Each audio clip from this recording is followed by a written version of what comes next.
Guys recent గా సుకుమార్ది ఒక ఇంటర్వ్యూలో చూసాను. అది కూడా మృత్యుంజయ్ సినిమా గురించి. అసలు టెరిఫిక్ అంటే టెరిఫిక్ ఉంది, నేను ఆల్రెడీ చూశాను అని చెప్పి క్లియర్ కట్ గా మెన్షన్ చేశాడు. సో గైస్ సుకుమార్ చెప్పినాక మనం చూడకుండా ఉంటామా చెప్పండి?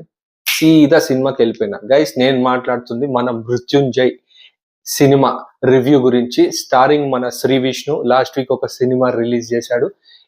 ఈ వీక్ ఇంకో సినిమా వచ్చింది.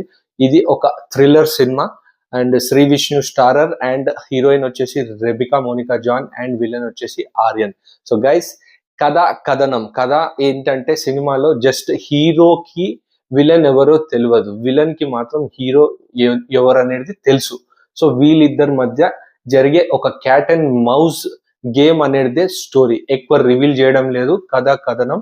ఈ స్టోరీ స్క్రీన్ ప్లే చాలా బాగా రాసుకున్నారు. హుస్సేన్ అనుకుంటా తన పేరు. అండ్ దట్స్ ఇది కథనం గైస్. ఇక క్యారెక్టర్స్ అండ్ పర్ఫార్మెన్స్ విషయానికి వచ్చేస్తే Sree Vishnu after a long time ఒక సీరియస్ రోల్ చేశాడు. టెరిఫిక్ అంటే టెరిఫిక్ గా చేశాడు. ఇలాంటి రోల్ తను చేయక చాలా రోజులైన చాలా బాగా, చాలా సటిల్ గా, చాలా ప్రాపర్ గా ప్రజెంట్ చేశాడు. సూపర్ అంటే super acting. Complete right from the start till the end తన భుజాల మీద క్యారీ చేశాడు. Super, one of the best performance of his career Sree Vishnu career అని క్లియర్ కట్ గా చెప్పొచ్చు. అండ్ రెబికా మోనికా జాన్ కూడా చాలా బాగా చేసింది. ఎస్పెషల్లీ మన విలన్ ఆర్య అనుకుంటా తన పేరు, ఫుల్ నేమ్ తెలియదు. తను మాత్రం అసలు అవుట్ స్టాండింగ్ పర్ఫార్మెన్స్. సూపర్ అంటే సూపర్ గా చేశాడు. సో గైస్ పర్ఫార్మెన్స్ మాత్రం సూపర్. అందరు ఫెంటాస్టిక్ పర్ఫార్మెన్స్. ఎస్పెషల్లీ డైరెక్టర్ మాత్రం ప్రాపర్ గా రాబట్టుకున్నాడు అందరి నుంచి పర్ఫార్మెన్స్. ఎక్కడ ఎలా పర్ఫార్మ్ చేయాలనేది క్లియర్ గా తనకున్న విజన్ నుంచి ఖచ్చితంగా రాబట్టుకున్నాడని క్లియర్ కట్ గా చెప్పొచ్చు. అండ్ ఇక సినిమా విషయానికి వచ్చేస్తే ఫస్ట్ హాఫ్ ఎలా ఉంది, సెకండ్ హాఫ్ ఎలా ఉంది. ఫస్ట్ హాఫ్ స్లోగా స్టార్ట్ అవుతుంది, కానీ ఇంటర్వెల్ దగ్గర వచ్చే ట్విస్ట్ మాత్రం సూపర్ సాలిడ్ ట్విస్ట్ అని చెప్పొచ్చు. ఇక అక్కడి నుంచి ఇంటర్వెల్ వరకు ఓకే గుడ్ మూవీ అన్నట్టు అనిపిస్తుంది. ఇక ఇంటర్వెల్ నుంచి విలన్ అండ్ హీరో మధ్యలో ఆ క్యాట్ అండ్ మౌస్ మూమెంట్స్ చాలా ఇంట్రెస్టింగ్ అంటే చాలా గ్రిప్పింగ్ గా తీశాడు. అసలు టెరిఫిక్ అంటే టెరిఫిక్. ఇక ఎక్కడైతే క్లైమాక్స్ వరకు పోతుంటామో ఇంకా ఇంట్రెస్టింగ్ గా అనిపిస్తుంది మూవీ.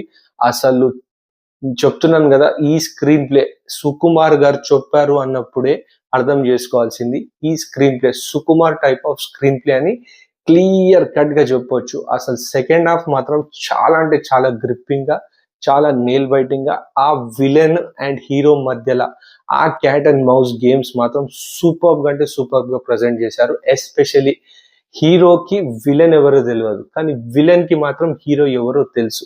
సో ఈ కాన్ఫ్లిక్ట్ మధ్యలో జరిగే క్యాట్ అండ్ మౌస్ గేమ్స్ మాత్రం సూపర్ అంటే సూపర్. సెకండ్ హాఫ్ మాత్రం ఫెంటాస్టిక్, సూపర్ థ్రిల్లర్ అని చెప్పొచ్చు. అసలు ఆఫ్టర్ అ లాంగ్ టైం ఒక మంచి సూపర్ సినిమా పడ్డది శ్రీ విష్ణుకి. సో గైస్ చూస్తున్న మీరు మీ నియర్ బై థియేటర్స్ లో తప్పకుండా వెళ్ళి ఈ సినిమాని చూడండి. అస్సలు డిసప్పాయింట్ అవ్వరు. At the same time single line లో రివ్యూ చెప్పాలంటే perfect super cinema. Don't miss it guys. చూసి మీకు ఎలా అనిపించిందో ఖచ్చితంగా కింద కామెంట్ సెక్షన్ లో చెప్పండి. అట్ ద సేమ్ టైం మీకు ఈ రివ్యూ నచ్చితే కూడా కామెంట్ సెక్షన్ లో మెన్షన్ చేయండి. చూస్తున్న వాళ్ళు especially all Sree Vishnu fans and movie lovers కింద కనబడుతున్న ఆ సబ్స్క్రైబ్ బటన్ ని గట్టి గుద్దండి. Show some love. Catch you until my next video. Bye.